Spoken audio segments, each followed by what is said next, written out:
สวัสดีจ้าพ่อแม่พี่น้องพ่อกันอีกคือเก่าเนาะกับหนังสือจิตสุดท้ายเนาะปรับใจในวัยวิจิตรนะพี่น้องคือรักษาใจเจ้าของนั่นละถ้ามาถึงหม้องนี้แล้วเฮาอยากสิฝึกจิตอยากเฮ็ดให้จิตสุดท้ายเฮามีหลักประกันตอนนี้สิวางใจจังใดดีในเมื่อเฮายังต้องวนเวียนอยู่กับผู้คนและสภาพสังคมในเรื่องราวเก่าๆอยู่เนาะ ที่จริงแล้วการฝึกวางจิตการฝึกจิตหรือการที่จิตต้องมายุ่งเกี่ยวกับผู้คนบางทาสิบ่ค่อยเกี่ยวกันหม้องใดเท่าใดดอกเพราะจั่งใดเฮาก็เป็นสัตว์สังคมมนุษย์จั่งใดก็ต้องเจอผู้คนอยู่แล้วยกเว้นว่าสิหลีกหนีหน้าไปอยู่ในถ้ำในป่าในเหวหม้องนั้นคนเดียวนั่นละเพราะฉะนั้นแล้วควรสิวางจิตว่าสิอยู่กับผู้คนแบบใดจึงสิอยู่ได้แบบสงบบ่แม่นว่าสิอยู่จั่งใดจึงสิบ่ยุ่งเกี่ยวกับผู้คนดอก สิอยู่กับคนใดจั่งใดโดยที่ใจเฮาบ่ต้องไปวุ่นวายกับเขาคือจั่งแต่ก่อนนั่นล่ะก็คือจั่งว่าเมื่อก่อนเคยจมให้ลูกเคยจมให้ผัวเคยตำหนิเคยนินทาคนนั้นคนนี้ให้เลิกซะเฮ็ดซะทุกครั้งที่อยากจมให้กลับมาเบิ่งความอยากในใจของเฮาเองเด้อทุกครั้งที่เฮาอยากสิด่าให้กลับมาเบิ่งความอยากด่าในใจของเฮาให้ฝึกแบบนี้เลยฝึกกับคนเฮานี่ล่ะอย่าไปหนีคนทุกคนนั้นเป็นอาจารย์ ที่สิสอนจิตเฮาได้อย่างนี้ทั้งนั้นเลยพี่น้องแล้วที่สำคัญก็คือคำว่าวางจิตวางใจของเฮาอาจสิคิดว่าสิต้องไป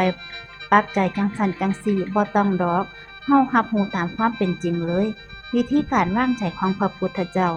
ก็คือยอมรับความเป็นจริงที่เกิดขึ้นในปัจจุบันขณะเดี๋ยวนี้ตอนนี้กำลังโกรธก็ยอมรับตอนนี้กำลังเบื่ออยู่ก็ยอมรับตอนนี้กำลังรำคาญเจ้านายอยู่ หงุดหงิดกับลูกน้องอยู่ก็ยอมรับสิ่งที่อยู่ในใจของเจ้าของเสียเนาะพี่น้องเบิ่งใจน่ะย้อนกลับมาเบิ่งที่ใจของเฮา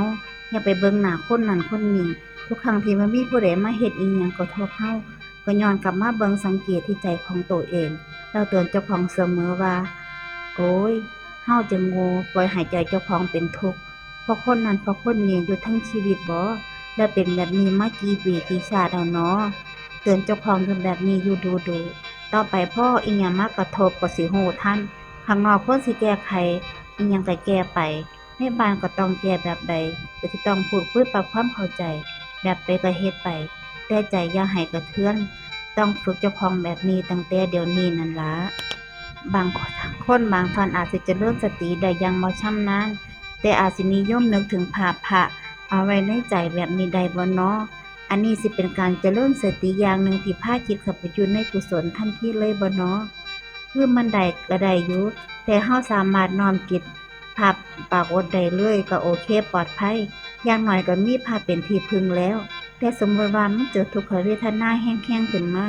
แล้วมันก็นึกภาพบ่ออกสิเฮ็ดจั่งใดนี่คือปัญหาเด้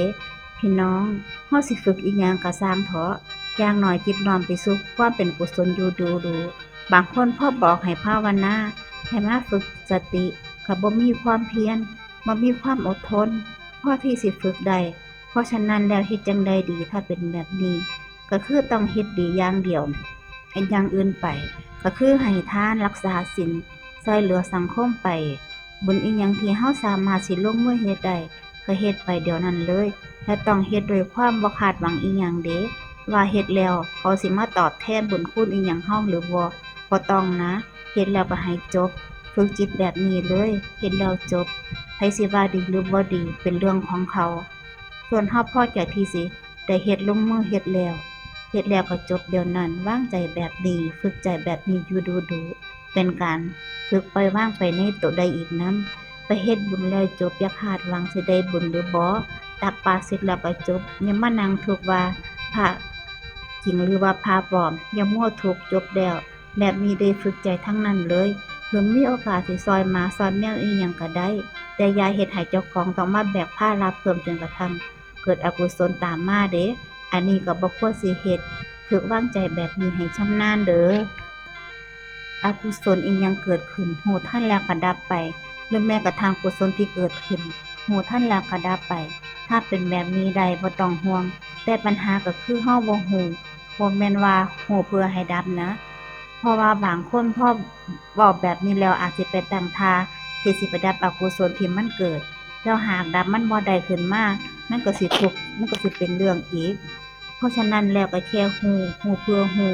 ดับหรือบ่ดับบ่แม่นหน้าที่ของผู้ฮู้คือจังอารมณ์ที่เกิดขึ้นนั่นล่ะถ้ามีเหตุปัจจัยอยู่มันก็ยังบ่ดับแต่ถ้าหมดเหตุปัจจัยยามใดมันก็ดับไปแค่นั้นเองหน้าที่ของเฮาคือฝึกฮู้สบายๆสิดับบ่ดับก็สร้างหัวมันฝึกฮู้ไปฝึกเบิ่งไปเด้อดูแลใจคนใกล้ฟังเนาะพี่น้องหากเฮาอยู่ในฐานะของคนที่ต้องดูแลผู้ป่วยเฮาสิมีวิธีการจูงจิตเขาจังใดหรือมีวิธีในการกล่อมกล่อมจิตใจเขาจังใดดีเนาะ อันนี้สำคัญเลย โดยเฉพาะคนที่มีพ่อแม่หรือว่าปู่ย่าตายายที่อายุหลายๆแล้วเพิ่นเริ่มสิชักติดเตียงแล้วชักสิขี้คร้านย่างแล้วถึงแม้สิประคองให้ย่างเพิ่นก็บ่อยากย่างแล้วแปลว่าใกล้แล้วใกล้ที่จะถึงวาระสุดท้ายของเพิ่นสิเคี้ยวอิหยังก็ยากสิกลืนอิหยังก็ยากสมองชักสิบ่สั่งงานแล้วต้องให้อาหารทางสายอย่างเป็นต้นเนาะพี่น้องถ้าเป็นแบบนี้ เริ่มเลยตั้งแต่เช้าเนาะก่อนที่เพิ่นสิตื่นขึ้นมาเฮ็ดอิหยังก็ควรให้มีเสียงสวดมนต์ให้เพิ่นได้ยินหรือว่ามีเสียงธรรมะอิหยังที่สิเปิดให้เพิ่นฟังหรือในเวลาอื่นๆที่เพิ่นผ่อนคลายอาจจะหาหนังสือธรรมมาอ่านให้เพิ่นฟังเพิ่นสิรู้เรื่องหรือบ่รู้เรื่องก็สร้างเพิ่นเถาะบางทีสมองเพิ่นอาจสิบ่ค่อยรู้เรื่องแล้วก็สร้างแต่ว่าจิตของเพิ่นรู้เรื่องเพราะว่าฉะนั้น หาสิ่งที่เป็นธรรมะให้เพิ่นฟังตอนเช้าถ้าเฮาสิต้องตักบาตรถ้าว่าเพิ่นยังตักไหวก็พาเพิ่นนั่งวิลแชร์ไปตักนำเด้อถ้าเพิ่นตักบ่ไหวก็เอาขันเข้าไปให้เพิ่นอนุโมทนาบุญเพิ่นสิรู้เรื่องบ่รู้เรื่องก็บ่เป็นหยังจับมือเพิ่นเอามือเพิ่นมาจับที่ขันเข้าแล้วก็อนุโมทนาบุญเนาะพ่อแม่ปู่ย่าตายายอิหยังก็เว้าไปเฮ็ดเรียบร้อยแล้วก็นำไปตักบาตรให้เพิ่น หรือว่าหากบ่ลำบากจนเกินไปก็นิมนต์พระมารับบาตรกับเพิ่นจนฮอดเตียงแล้วก็พาเพิ่นกรวดน้ำอุที่ส่วนกุศลเป็นต้นเนาะพี่น้องเฮ็ดให้เป็นเรื่องของบุญกุศลอยู่ซุมื้อเฮ็ดอยู่ดูๆมึดมือเวลาเพิ่นแสดงกิริยาอาการหงุดหงิดบทโดยเฉพาะลูกที่เบิ่งแย่งพ่อแม่ที่มีอาการสมองเสื่อมมีอาการอัลไซเมอร์แล้วสำคัญก็คือคนที่อยู่ใกล้ตัว มักสิเป็นที่รังเกียจของพ่อแม่ปู่ย่าตายายเพราะว่าไปจู้จี้จุกจิกบังคับไปเฮ็ดโน่นเฮ็ดนี่อยู่เรื่อยเพิ่นก็สิบ่ค่อยมักเท่าใดดอกอย่าได้คิดรังเกียจแล้วก็อย่าไปกังวลกับใจเจ้าของบางคนก็คิดอกุศลนะบางทีก็คิดแซงชักหักกระดูกอยู่ในใจมื้อใดสิตายจากเที่ยเนาะสิได้พ้นทุกข์จากเที่ยคิดมันคิดของมันเองเวลาเกิดโทสะขึ้นมามันก็อย่าไปโทษเจ้าของอย่าไปวิตกกังวลกับมันหลากหลายเวลามันสิคิดแบบนี้อีกก็ให้รู้ทันเจ้าของให้เร็วขึ้นแค่นั้นละแต่ปัญหาก็คือลูกหลานที่สิเฮ็ดให้พ่อกับแม่ปู่ย่าตายายซึ่งใกล้สิจากโลกนี้ไปแนวนั้นมีจิตเป็นกุศลใดลูกต้องฝึกตัวเองมาพอสมควรบ่เคยฝึกเลยนี่เป็นเรื่องแย่มากอีหลีแล้วเรื่องอย่างนี้เป็นเรื่องที่ต้องอาศัยความเชื่ออาศัยศรัทธาอยู่พอสมควร เพราะว่าคนส่วนหนึ่งบ่เชื่อเรื่องสวรรค์นรกเรื่องชีวิตหลังความตายแล้วในสมัยนี้คนมักสิคิดว่าตายแล้วก็จบแต่โยมที่กำลังอ่านหนังสือเล่มนี้ผู้เขียนเพิ่นเชื่อว่าเกือบสิ100%คือชีวิตหลังความตายอยู่แล้วแต่ถ้าไผบ่เชื่อผู้เขียนเพิ่นมองว่าเฮ็ดดีไว้ก่อนรับรองได้ว่าบ่ขาดทุนดอกเพราะอะหยังเพราะว่าถ้าเกิดว่านรกสวรรค์หรือว่าชาติหน้ามีอีหลี เฮาเฮ็ดดีตุนเอาไว้ก็อุ่นใจแม่นบ่แต่ถ้าเกิดว่าชาติหน้าบ่มีอีหลีอย่างน้อยเฮาก็มีชีวิตอยู่อย่างมีความสุขในปัจจุบันแม่นบ่ล่ะเพราะว่าเฮาสิบ่กล้าเฮ็ดความชั่วแบบนั้นเป็นต้นถ้าเฮาคำนึงอยู่แบบนี้ไว้เสมออย่างน้อยเฮาก็ปลอดภัยเด้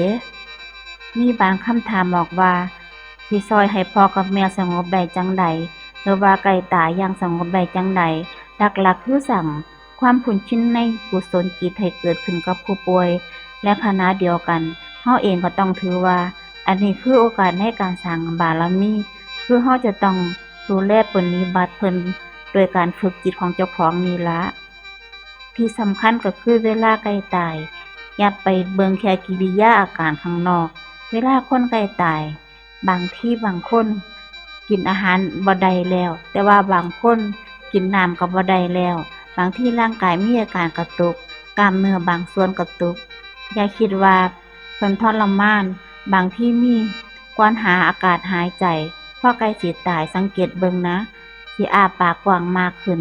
หายใจเสียงดังขึ้น เพราะตอนนั้นอวัยวะภายในบ่ค่อยสิเฮ็ดงานแล้ว อย่าไปคิดว่าเพิ่นทรมาน ขณะนั้นแม้ร่างกายเฮ็ดงานอย่างน้อย แต่ว่าใจเพิ่นบ่รับรู้กับทางกายและหน้าที่ของเราก็คือ ใส่ข้อมูลที่เป็นกุศลเข้าไป เป็นเสียงธรรมะให้เพิ่นฟัง เปิดเสียงสวดมนต์ให้ฟัง หรือถ้าลูกสวดมนต์เองได้ก็สวดให้ผู้ใกล้ตายฟัง อันนี้สิเป็นประโยชน์หลาย อย่าไปตกอกตกใจว่าเป็นหยังเพิ่นมีอาการทุรนทุราย อันนี้มันธรรมดาของร่างกาย ตัวเราต้องมีสติเราต้องเข้มแข็งบ่แม่นพอเห็นอาการพ่อกับแม่กระตุกแล้ว ตัวเองก็ไปนั่งร้องห่มร้องไห้ทั้งเฮ็ดให้เพิ่นจิตของเพิ่นพลอยเศร้าหมองไปนำเด้อ มาถึงหม้องนี้พี่พระอาจารย์เพิ่นเมตตาตอบ มันมีเรื่องของผู้ป่วยอัลไซเมอร์นำ กรณีที่ผู้ป่วยเป็นอัลไซเมอร์เฮาสิช่วยเพิ่นได้จั่งใดดีเนาะ ที่จิตสุดท้ายของเพิ่นสิบ่เป็นโมหะเนาะ และเพื่อที่สิให้ได้เป็นกุศลหลายขึ้นเนาะ อันนี้ก็สาหัสอยู่แหน่จักหน้อย ลำบากนิดนึง ก็ด้วยวิธีการอย่างที่บอกมานี่ อิหยังก็ตามที่เป็นเรื่องที่ดีๆ เพิ่นสิรับรู้หรือบ่รับรู้บ่เป็นหยังดอก เฮ็ดไปเถอะ ค่อยๆใส่ข้อมูลที่เป็นกุศลให้เพิ่นอยู่ดูๆ เพิ่นอาจสิบ่รู้เรื่องอิหยังเลยก็บ่เป็นหยังดอก บางทีสมองมันแย่แต่ว่าจิตของเพิ่นยังดีอยู่ จิตบ่ได้เป็นอัลไซเมอร์ไปตามสมองเดะ บางทีบางคนแต่บ่รู้สิสื่อสารแบบใด เพราะสมองบ่สั่งการ บางทีรู้เรื่องแต่บ่รู้สิเว้าจั่งใด บ่รู้สิแสดงออกจั่งใด อันนี้เป็นเรื่องที่ยากหลายอีหลีที่เราคาดเดาได้ แต่เอาให้ง่ายกว่านั้นก็คือเรามีหน้าที่อย่างเดียว คือใส่ข้อมูลที่เป็นกุศล แล้วก็ให้ยอมรับว่าอาการอัลไซเมอร์เป็นโรคอย่างหนึ่ง บ่ได้แปลว่าพ่อกับแม่ หรือว่าปู่ตายายมันเป็นบ้าดอก บ่แม่นคนบ้า นี่แค่อาการของโรคอย่างหนึ่ง คือจั่งคนที่เป็นหวัด คนที่เป็นมะเร็ง เป็นโรคตับ หรือว่าโรคระบาด โรคอิหยังที่ทั่วไปนั่นล่ะ ที่สิเฮ็ดให้สมองมันมึนๆเบ้อๆไป ให้ฟ้าวฝึกให้มีสติเดี๋ยวนี้ มีตัวอย่างอยู่คนหนึ่งเขาคอร์สออนไลน์กับทางวัดที่เป็นโรคกระดูกทับเส้น แล้วมันก็ปวดอยู่ตลอดเวลา ต้องกินยาแก้ปวด ต้องทานยาระงับประสาท แล้วกลายเป็นว่าพอฝึกสติก็สามารถรู้ทันอาการง่วงซึมพวกนั้นได้ แล้วจิตก็ตื่นขึ้นมาได้ อันนี้เป็นเคสที่น่าสนใจอยู่เดะ เพราะฉะนั้นแล้วถ้าเป็นตัวของเราเอง ให้ฝากฝึกตั้งแต่ตอนนี้นี่ละ มันสิมีทุกขเวทนาอิหยังรุนแรงก็ซังรู้เข้าไปตรงๆ อย่าลืมว่าตัวทุกข์นั้นบ่แม่นกิเลส ความเจ็บ ความปวดนั้นเป็นอารมณ์หนึ่งของกรรมฐาน ที่เพิ่นเอิ้นว่า เวทนานุปัสสนาสติปัฏฐาน เป็นที่ตั้งของการเจริญสติได้ เพราะฉะนั้นแล้วเอาความเจ็บปวดเป็นฐานของการเจริญสติโดยตรง มันสิช่วยเราได้หลายขึ้นเนาะ พี่น้อง โดยสรุปก็คือบ่ว่าตอนนี้แต่ละท่านสิมีสภาวะหรือข้อจำกัดอิหยังก็ตามทางร่างกายหรือว่าจิตใจ และบ่ว่าสิฝึกขนาดใดก็ตาม อยากให้เริ่มตั้งแต่มื้อนี้เลย เพราะเราบ่รู้ว่าจิตสุดท้ายสิมาฮอดมื้อใด เราบ่รู้ดอกว่ามื้ออื่นสิมาฮอดหรือบ่ ถ้าว่าเราฝึกจิตอยู่สม่ำเสมอ โอกาสที่จิตสุดท้ายของเราสิได้รับวิบากที่ดี ในการจูงจิตก็มีสูงกว่า ดีกว่าบ่ได้ฝึกเลยเดะ ถ้ามีบางคนที่บ่ค่อยรู้เรื่องของธรรมะ เรื่องของศาสนาก็สร้าง อิหยังที่เฮ็ดแล้วเขามีความสุข ก็เว้าเรื่องนั้นให้เขาฟังอยู่ดูๆ ขอเพียงว่าเนื้อหาเว้าให้เขาฟัง เรื่องราวที่เขาได้เสพคุณในช่วงสุดท้ายควรเป็นเรื่องที่ดีเด้อ เรื่องอิหยังที่บ่ดี